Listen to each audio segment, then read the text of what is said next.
33 वर्षीय राम स्वरूप उर्फ सोरी दिन भर तो मर्दों के लिबास में रहता था, मगर रात होते ही वो एक महिला की तरह साज श्रृंगार कर अपने शिकार की तलाश में निकल जाता था। फिर अपने शिकार का मर्डर कर लाश की पीठ पर एक शब्द लिखता था, धोखेबाज। उसके बाद मृतक के पैरों को छूकर माफी मांगता था। इस तरह वो दर्जन भर हत्याएं कर चुका था। विदेश से नौकरी करके पंजाब लौटा राम स्वरूप कैसे बना सीरियल किलर। नमस्कार दोस्तों, स्वागत है आपका हमारे YouTube चैनल में।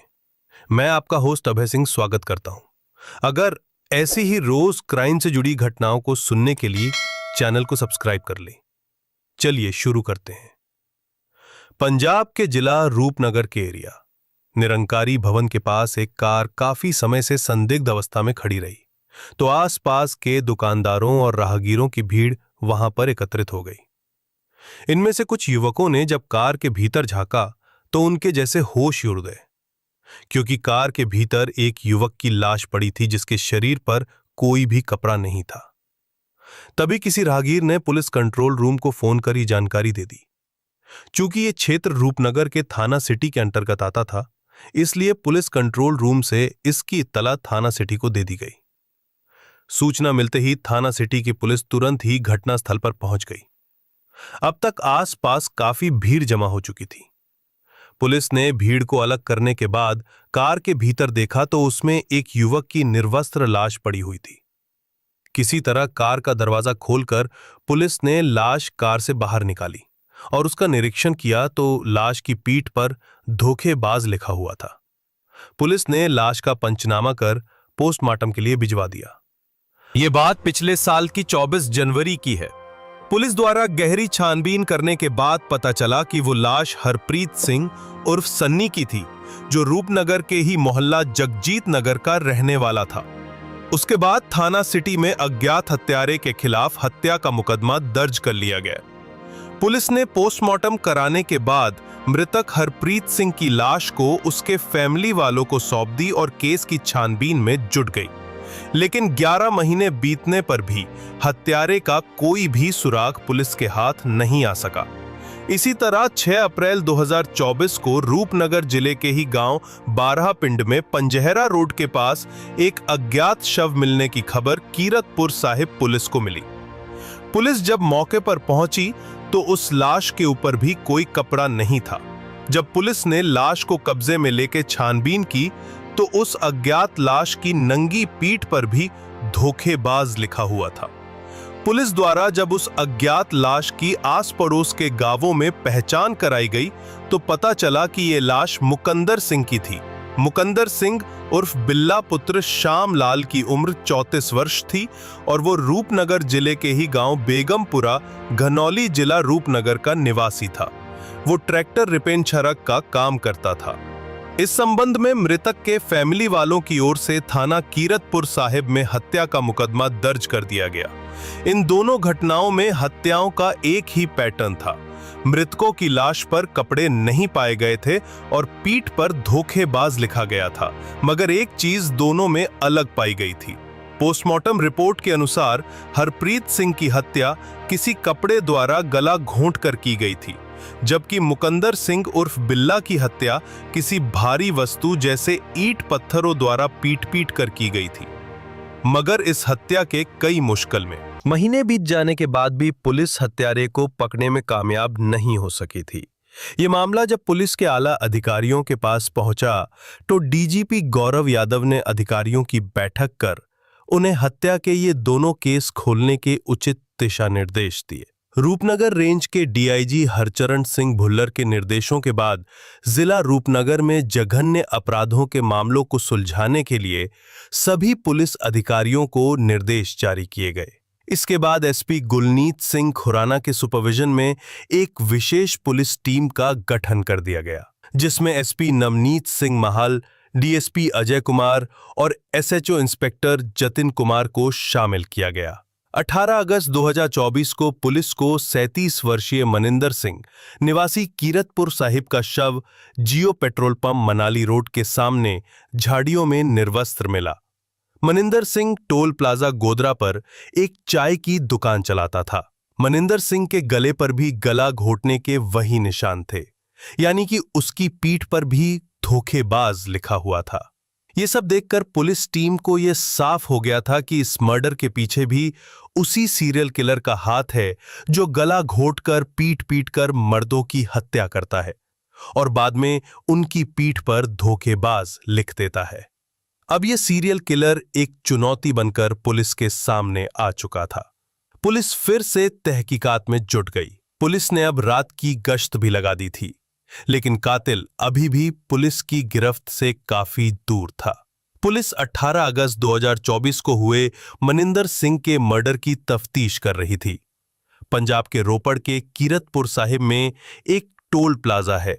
उसके हाईवे पर एक चाय और खाने पीने की दुकान है और उसी दुकान के मालिक मनिंदर सिंह की लाश उसकी दुकान के सामने की ओर झाड़ियों में मिली थी।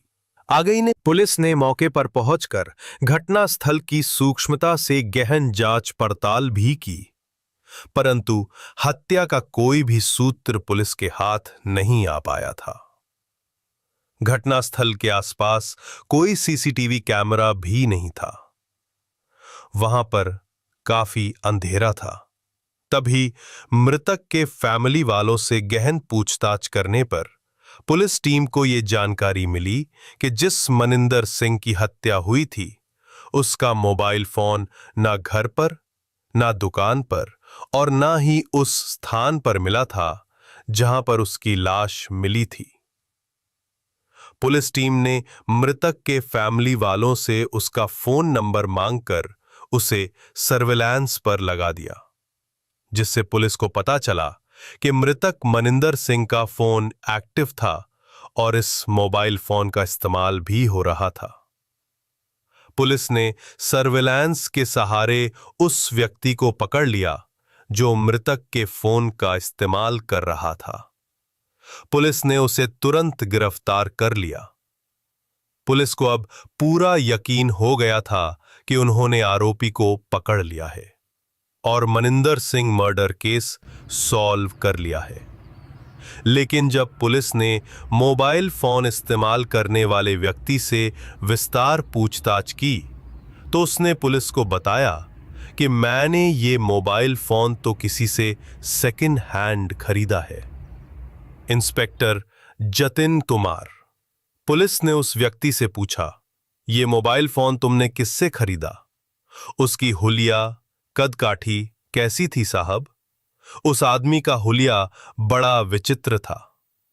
उस व्यक्ति ने बताया, कैसा विचित्र हुलिया? इंस्पेक्टर ने पूछा। उस व्यक्ति ने बताया, साहब, जिसने मुझे ये मोबाइल फोन बेचा था वो असल में था तो एक पुरुष, लेकिन उसने कपड़े, अपना सारा साज श्रृंगार एक महिला की तरह कर रखा था। उसने तो अपने सिर पर पल्लू भी डाला हुआ था। लिबास से तो वो पूरी तरह से एक सुंदर महिला की तरह नजर आ रहा था, परंतु जब उसने मेरे साथ बातचीत की तो मुझे पता चला कि वो तो एक पुरुष है। गुरनाम राम उर्फ गामा होशियारपुर फगवाड़ा बाईपास पर स्थित रेलवे क्रॉसिंग पर एक ढाबा चलाता था। वैसे तो हर रोज रात को वो अपने घर पर सोने के लिए आ जाया करता था, लेकिन कत्ल वाली रात वो अपने ढाबे पर ही सो गया था।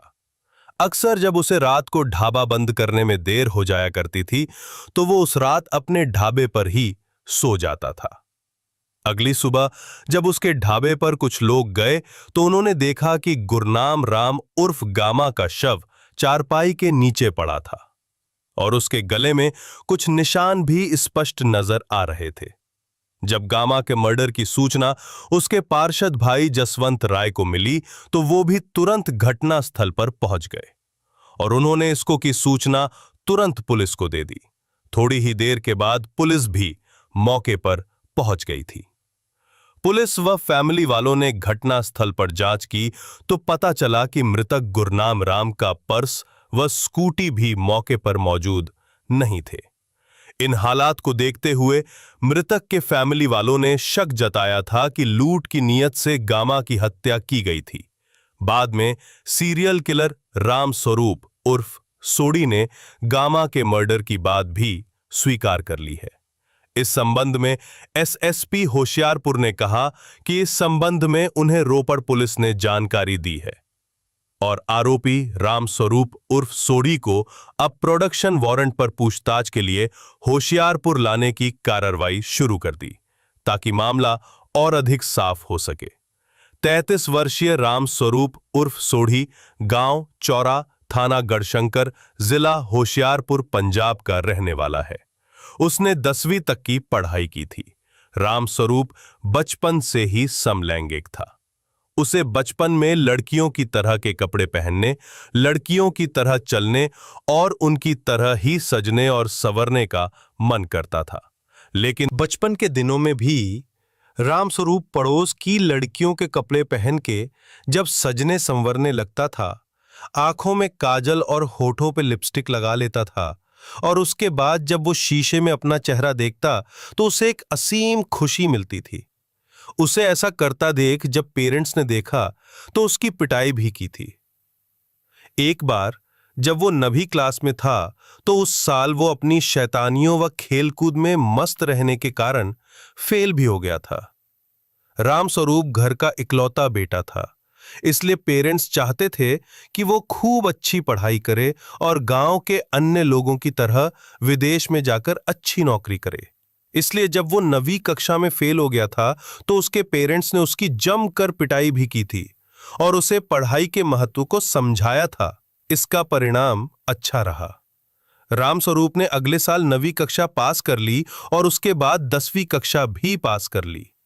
इसके बाद वो बड़े ट्रक चलाने की ट्रेनिंग लेने लगा ताकि विदेश में जाकर नौकरी पा सके। उसके बाद पंजाब के अन्य युवाओं की तरह रामस्वरूप ने भी विदेश जाकर पैसा कमाने के बारे में कोशिश करनी शुरू कर दी। रामस्वरूप ने अपना पासपोर्ट बनवाया और नौकरी करने दुबई चला गया।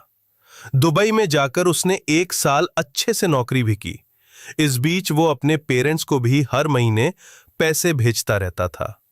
लेकिन दुबई में रहने के 1 साल के बाद वो ऐसे कुछ लोगों के संपर्क में आया जो समलैंगिक अर्थात गे थे। वो वहां पर गया तो उसे ये अच्छा लगने लगा और वो दुबई के एक गे क्लब में शामिल हो गया। इसके बाद रामस्वरूप के पेरेंट्स ने उसे घर बुलवा लिया क्योंकि वो पिछले 2 सालों से अपने घर भी नहीं आया था और घर पर कभी कभार ही पैसे भेजता था। उसके बाद रामस्वरूप वापस अपने गांव आ गया। घर पर वो 1 महीने तक रहा, लेकिन फिर अपने गांव से उसका मन उचकने लगा। इस बार उसने अपना नया वीजा कतर के लिए बनवा लिया और फिर कतर चला गया। कतर जाने के बाद उसने वहां पे कुछ साल मन लगा के काम किया। इस दौरान वो नियमित रूप से अपने पेरेंट्स को पैसे भेजता रहता था, जिसके कारण गांव में उसके फादर ने एक नया घर भी बनवा लिया था। खेती तो उनकी गांव में थी ही, अब उन्होंने अपनी जमीन भी ठेके पर दे दी थी रामस्वरूप को विदेश भेजने के लिए। उसके फादर ने गांव के कुछ लोगों से जो कर्ज लिया था उसे भी चुकता कर दिया गया। इसके बाद जब उसके पेरेंट्स को रामस्वरूप पर भरोसा हो गया कि अब वो काफी समझदार हो गया है, तो उन्होंने फिर से वापस गांव बुला लिया। गांव आने के बाद उसके फादर ने पास के गांव की एक लड़की से रामस्वरूप का विवाह कर दिया। रामस्वरूप अब गांव में अपनी खेती का काम खुद देखने लगा था। उसके पिता भी उसके साथ काम में हाथ बटाते रहते थे। उसके फादर ने अब गांव में एक दुकान भी खोल ली थी और अच्छे नस्ल की गाय और भैंसें भी खरीद ली थीं। जमीन तो उनके पास पहले से ही थी, चारे की कोई कमी नहीं थी, इसलिए उनका दूध का काम भी अच्छा चलने लगा। इस बीच रामस्वरूप 3 बच्चों का बाप भी बन चुका था। घर में सब कुछ ठीक ठाक चल रहा था। रामस्वरूप को बेटी की उम्र भी 11 साल की हो गई थी, लेकिन तभी रामस्वरूप को शराब और ड्रग्स की बुरी लत लग गई। उसका व्यवहार भी अब काफी बदलने सा लगा था। जब वो नशे में हो जाता तो उसका मन विचित्र कुंठा से भर जाता था। नशे के कारण उसने एक एक करके घर के सामान, गाय भैंसों को भी बेचना शुरू कर दिया था। एक दिन वो नशे में घर पर आया, तब तक रात के 12 बजे का समय हो गया था। रामस्वरूप के पेरेंट्स, बच्चे, पत्नी सभी सो चुके थे। उसने दरवाजा खटखटाया तो पत्नी की नींद एकदम से खुल गई। उसने रामस्वरूप से खाने के लिए पूछा तो वो होटल से खाना खाकर आया था और शराब और ड्रग्स के नशे में धुत था। वो खींचकर अपनी पत्नी को दूसरे कमरे में ले गया। कमरे में आकर उसने तुरंत दरवाजा अंदर से बंद कर दिया और बाज की तरह झपट्टा मारकर अपनी पत्नी पुष्पा परिवर्तित नाम को बुरी तरह से दबोच लिया।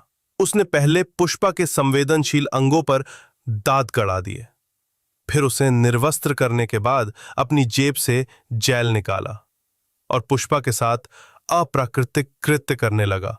काफी देर तक तो पुष्पा संकोचवश अपने दांतों को भींचकर इस भयंकर दर्द से छटपटाती रही। लेकिन जब पीड़ा बढ़ती गई, उसे अब ऐसा लग रहा था मानो उसका पूरा शरीर फट रहा है। तो वो जोर जोर से चीखने चिल्लाने लगी, लेकिन रामस्वरूप अपने मन की करता रहा।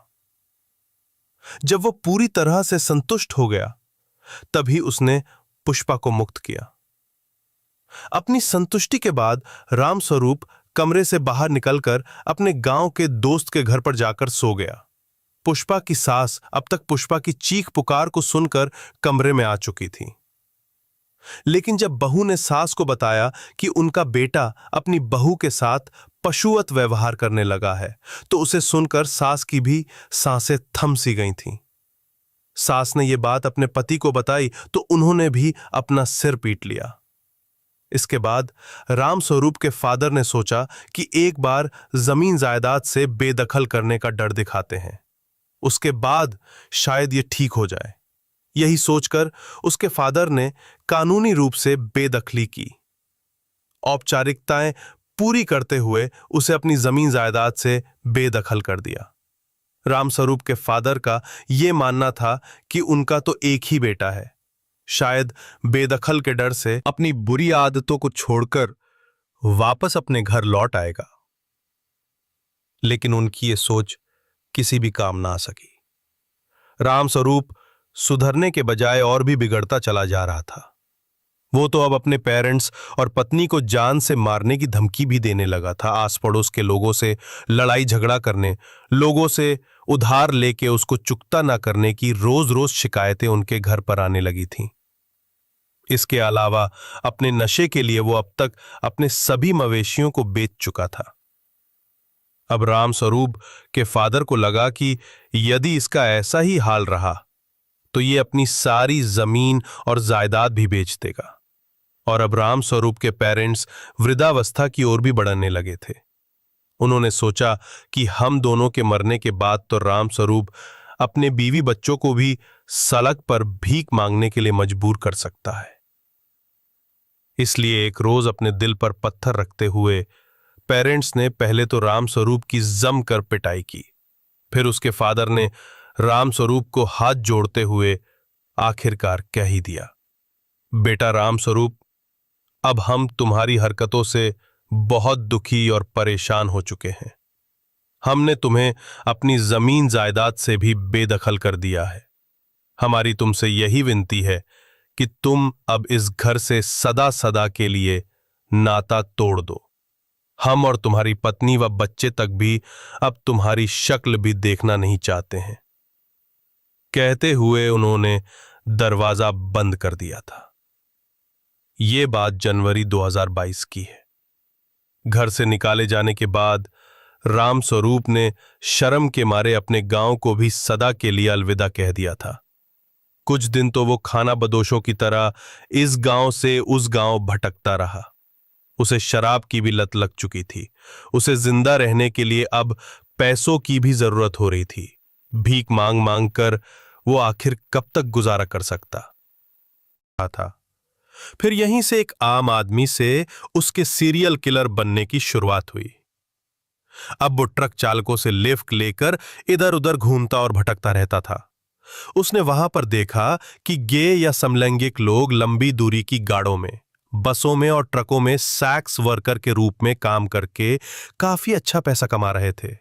रामस्वरूप उर्फ सोढ़ी एक बार जब सबसे पहले दुबई गया था तो वो वहां पर एक गे क्लब में शामिल भी हुआ था। इसके लिए उसे अनुभव भी था। उसने सोचा कि क्यों ना वो भी एक सैक्स वर्कर के तौर पर अपने अनुभव का इस्तेमाल करे। उसे अब अपनी दिनचर्या चलाने, शराब पीने और खुद को जिंदा रखने के लिए पैसों की बेहद जरूरत भी थी। इसलिए उसने गे के रूप में सैक्स वर्कर बनने का अंतिम फैसला कर लिया। इसके लिए वो दिन में तो एक सामान्य पुरुष की तरह ही रहता था, लेकिन रात होते ही वो मर्दों का लिबास बदलकर औरतों के कपड़े और औरतों की तरह ही साज श्रृंगार करके जिला रूपनगर, जिला रोपड़, फतेहपुर साहिब और होशियारपुर की सड़कों पर रात को अपने ग्राहकों की तलाश करने निकल पड़ता था। और फिर कहीं पर सड़क के किनारे खड़ा हो जाता था। जब वो देखता कि कोई मर्द अपनी गाड़ी में अकेला है तो वो उससे लिफ्ट मांग लेता और गाड़ी में बैठने के कुछ देर बाद वो उस मर्द से बात करता कि क्या वो गे सैक्स करना चाहता है। मर्द द्वारा इकरार करने पर वो फिर उससे पैसों की बात करता और फिर आखिरकार एक रकम पर उनका समझौता हो जाता था। एक तरह से रामस्वरूप उर्फ सोढ़ी अब जिस्म फरोशी का धंधा करने लगा था। जून 2023 को भी रोपड़ के पास सड़क पर रामस्वरूप महिला का वेश बनाकर लिफ्ट का इंतजार करने लगा और फिर एक ने उसे अपनी गाड़ी में लिफ्ट दे दी। कुछ दूर आगे चलने के बाद जब सुनसान सड़क आई तो दोनों के बीच 150 रुपए में धंधे की बात भी हुई। 150 रुपए में जिस्म का सौदा हुआ। गाड़ी वाला मान भी गया। उसके बाद दोनों के बीच जिस्मानी संबंध भी बने।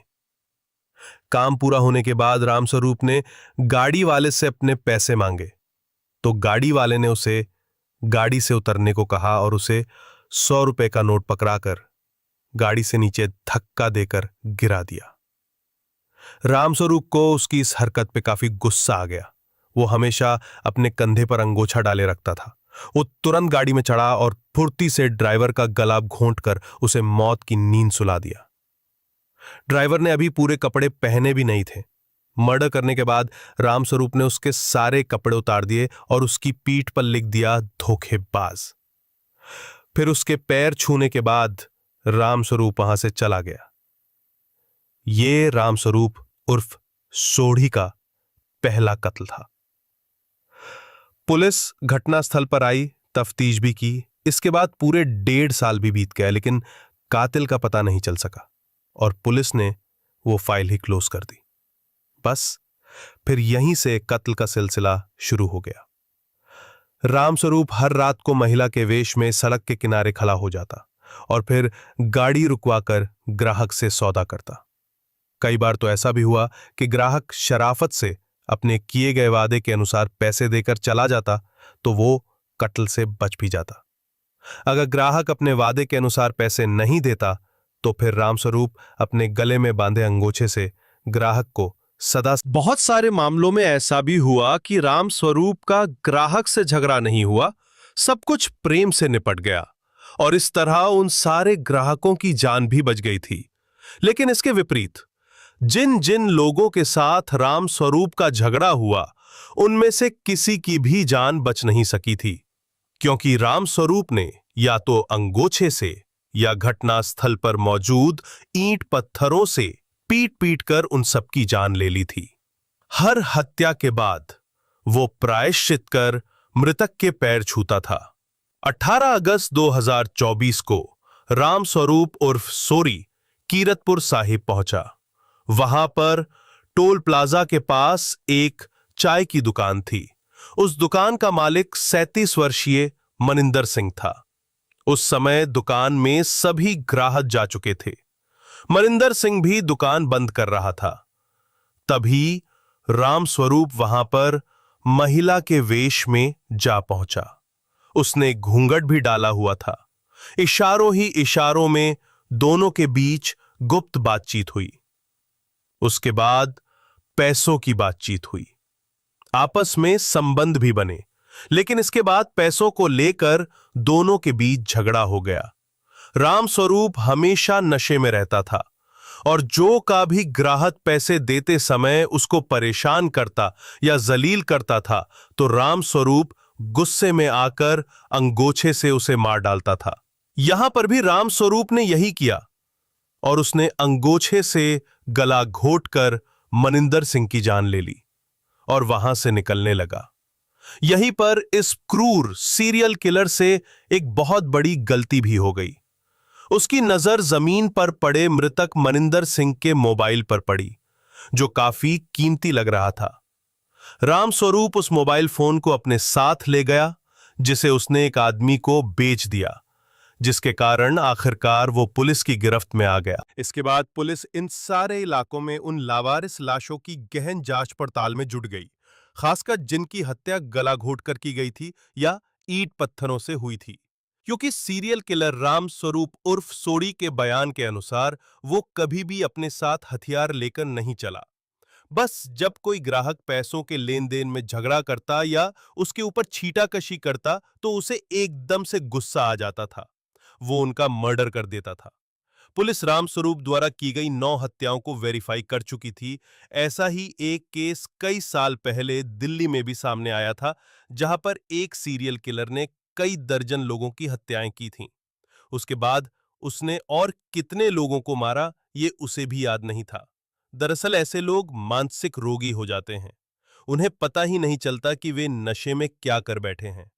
पंजाब की यदि बात की जाए तो पंजाब में दरबारा सिंह के बाद रामस्वरूप उर्फ सोडी ऐसा दूसरा सीरियल किलर है जिसने 11 से अधिक हत्याएं की थीं।